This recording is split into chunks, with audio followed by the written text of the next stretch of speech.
Taoiseach, a year and a half ago, the Justice Committee recommended a special committee on the issue of assisted dying.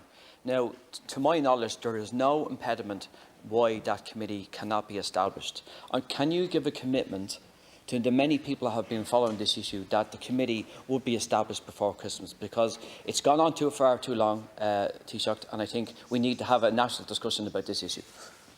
Yeah, could I first of all, just in terms of Deputy MacDonald's issue, that I just want to put on the record of the House in thanking our public servants and recognising the work that our public servants are doing all across government for the massive effort that has gone into and continues to go into making sure that those who have come to our country seeking refuge have speedy access to the shelter and support they need.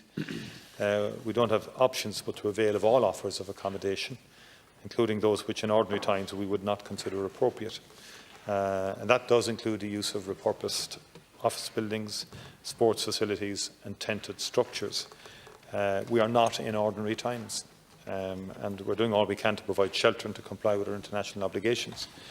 As of November 13th, there are about 17,192 people accommodated in the international protection accommodation system. By comparison, at this point in last year, in 2021, there were approximately 7,250 people in IPAS accommodation. That's just in the international protection alone, separate from the Ukrainian war situation. And because of the brutal war that Putin is raging, almost 60,000 people have arrived in Ireland.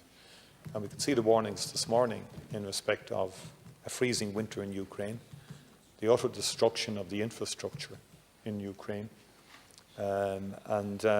which will, in my view, accelerate further migration, I think, into Europe. About 14 million people have been displaced. I think, when I say, I think we do need to consult, but we need to engage with the public with the horrible reality that war has brought upon the continent of Europe. And there are no easy solutions here. And we can't suggest to people that there are easy solutions, unfortunately. You know, I think Minister O'Gorman has been before the Dáil in respect of this issue, to be fair, and he has spoken and he has engaged. There is no magic solution here. And I know in the context of East Wall, time is almost up. You're familiar with it, but I think it does ultimately. I think we have to be fairly straight with people as well. We have international obligations, and the fulfilling of those, the pressures are enormous because of a number of issues: conflict, famine, drought, climate change, and then the war in Ukraine itself.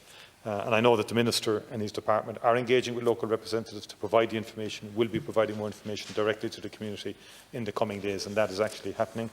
And the Minister wants to foster positive linkages with the local community for the new centre in East Wall, and also committed to supporting those communities who are supporting refugees.